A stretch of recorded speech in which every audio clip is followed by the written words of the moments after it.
नमस्कार दोस्तों, आइए सुनते हैं मुंशी प्रेमचंद्र के द्वारा लिखी कहानी गुल्ली डंडा। हमारे अंग्रेजी दोस्त माने या ना माने, मैं तो यही कहूँगा कि गुल्ली डंडा सब खेलों का राजा है। अब भी कभी लड़कों को गुल्ली डंडा खेलते देखता हूँ तो जी लोट-पोट हो जाता है कि इनके साथ जाकर खेलने लग जाऊं। न लान की जरूरत, न कोर्ट की, न नेट की, न थापी की। मजे से किसी पेड़ के एक टहनी काट ली, गुल्ली बना ली और दो आदमी भी आ गए तो खेल शुरू हो गया। विलायती खेलों में सबसे बड़ा ऐब है कि उनमें सामान महंगे होते हैं।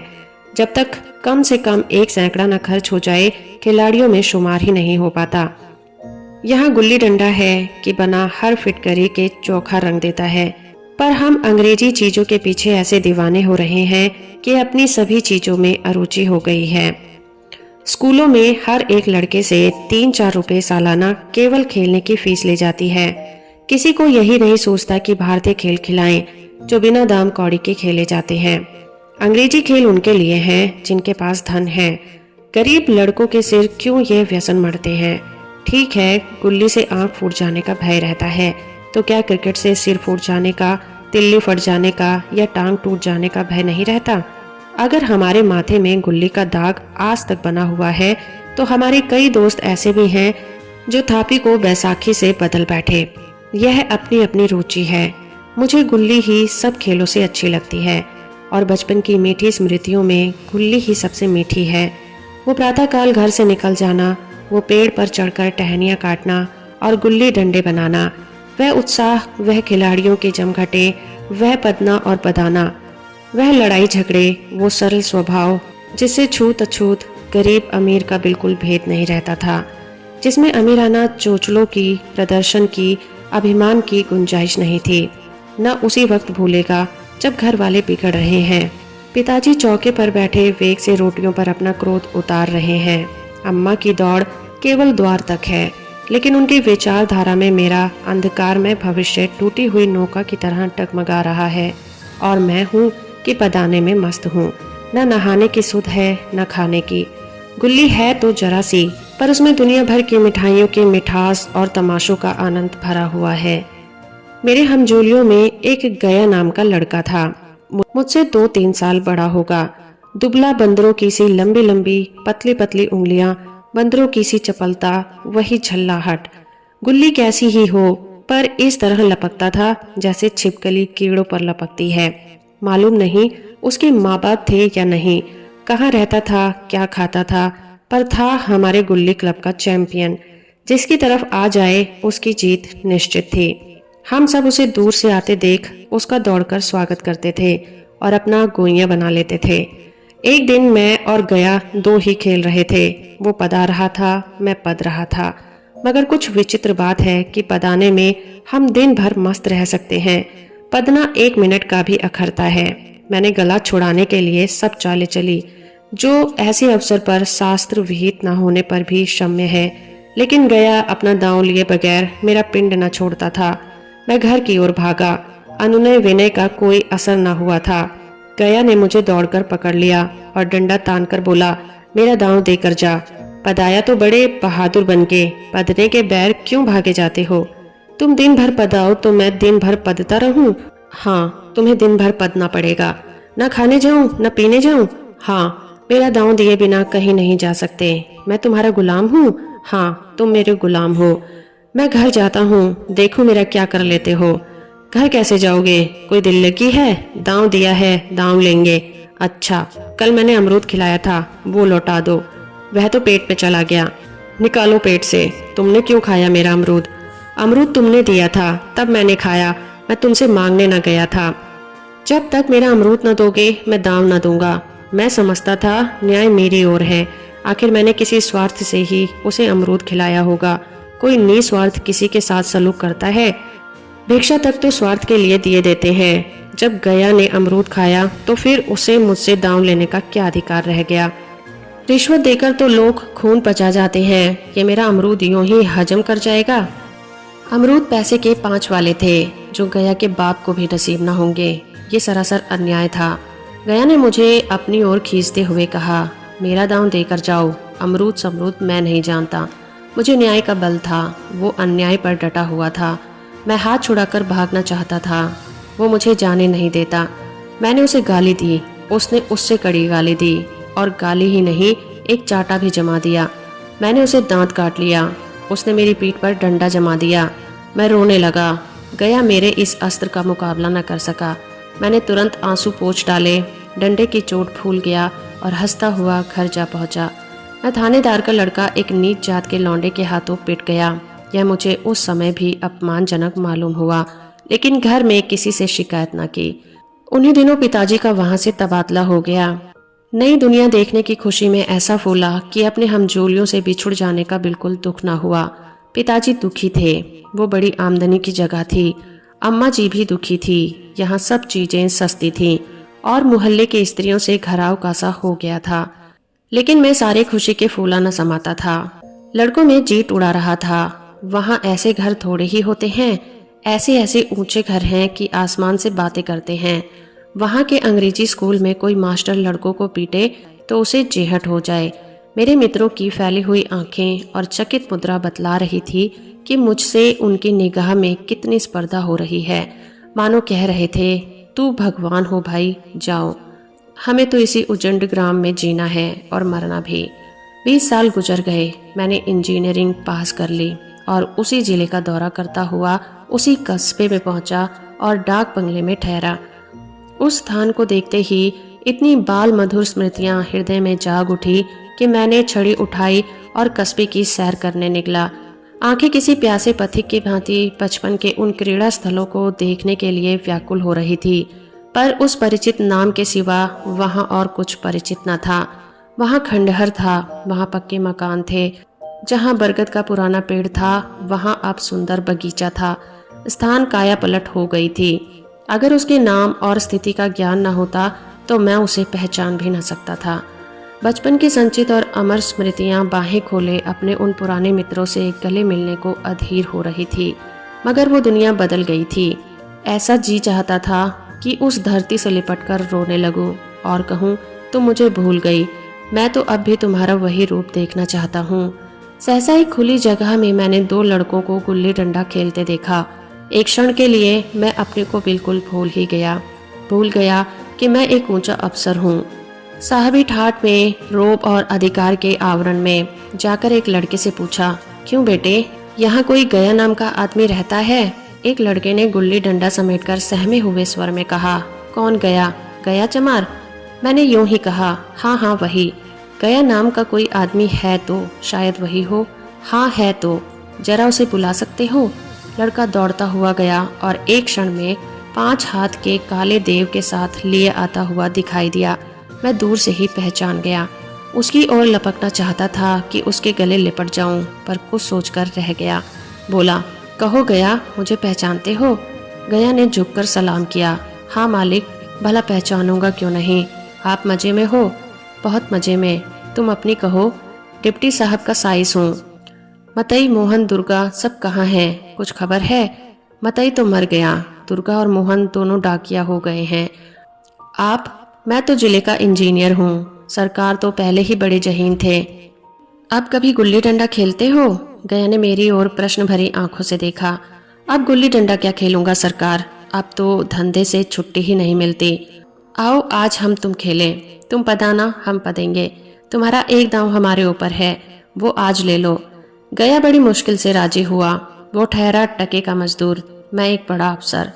हमारा और उसका क्या जोड़? बेचारा झेप रहा था, लेकिन मुझे भी कुछ कम झेपना थी। इसलिए नहीं कि मैं गया के साथ खेलने जा रहा था, बल्कि इसलिए कि लोग इस खेल को अजूबा समझकर इसका तमाशा बना लेंगे और अच्छी खासी भीड़ लग जाएगी। उस भीड़ में वो आनंद कहाँ रहेगा, पर खेले बगैर तो रहा नहीं जाता। आखिर निश्चय हुआ कि दोनों जने बस्ती से बहुत दूर खेलेंगे और बचपन की उस मिठाई को खूब रस ले लेकर खाएंगे। मैं गया को लेकर डाक बंगले पर आया और मोटर में बैठकर दोनों मैदान की ओर चल दिए। साथ में एक कुल्हाड़ी ले ली।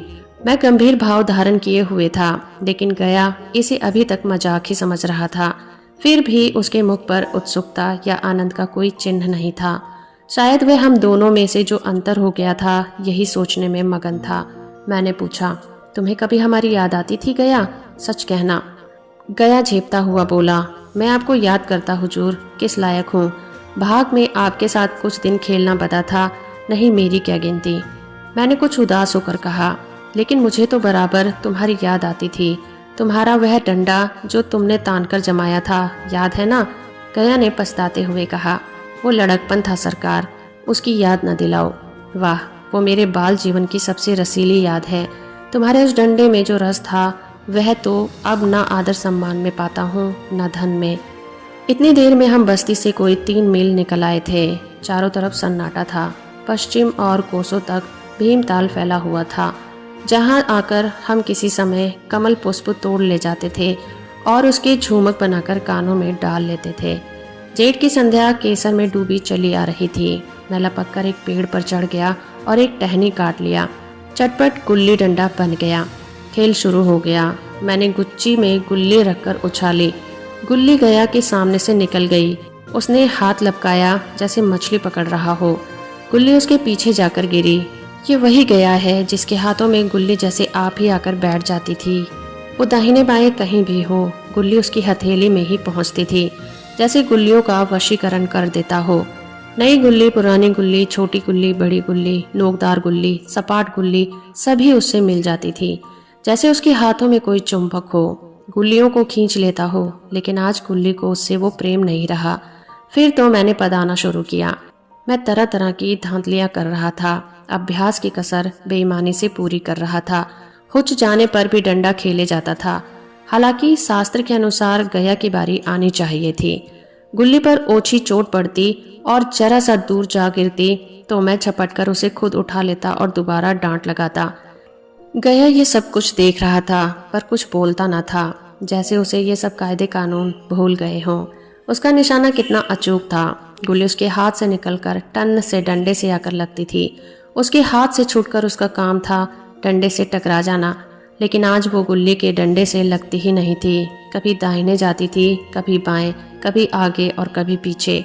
आध घंटे बदाने के बाद एक गुल्ली डंडे में आ लगी। मैंने धांधली की कि गुल्ली डंडे में नहीं लगी। बिल्कुल पास से गई, लेकिन लगी नहीं। गया ने किसी प्रकार का असंतोष प्रकट नहीं किया। ना लगी होगी। डंडे में लगती तो क्या मैं बेईमानी करता? नहीं भैया, तुम भला बेईमानी करोगे? बचपन में मजाल था कि मैं एक घपला करके जीत पाता, यही गया गर्दन पर चढ़ बैठता। लेकिन आज मैं उसे कितनी आसानी से धोखा दिए चला जाता था। गधा है, सारी बातें भूल गया। सहसा गुल्ली फिर डंडे से लगी और इतनी जोर से लगी जैसे बंदूक छोटी हो। इस प्रमाण के सामने अब किसी तरह की धांधली करने का साहस मुझे इस वक्त नहीं हो सका। लेकिन क्यों ना एक बार सबको झूठा बताने की चेष्टा करूं। मेरा हरज ही क्या है। मान गया तो वाह वाह, नहीं तो 2-4 हाथ पदना ही तो पड़ेगा। अंधेरे का बहाना करके जल्दी से छुड़ा लूंगा, फिर कौन दांव देने आता है। गया ने विजय के उल्लास में कहा। लग गई, लग गई। मैंने अनजान बनने की चेष्टा करके कहा, तुमने लगते देखा? मैंने तो नहीं देखा। टन से बोली है सरकार। और जो किसी ईंट से टकरा गई हो? मेरे मुख से ये वाक्य उस समय कैसे निकला, इसका मुझे खुद आश्चर्य है। इस सत्य को झुटलाना वैसा ही था जैसे दिन को रात बताना।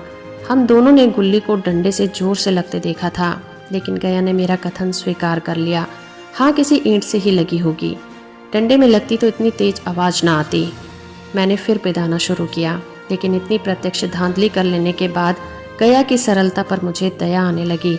इसीलिए जब तीसरी बार गुल्ली डंडे से लगी तो मैंने बड़ी उदारता से दांव देना तय कर लिया। गया ने कहा, अब तो अंधेरा हो गया भैया, कल पर रखो।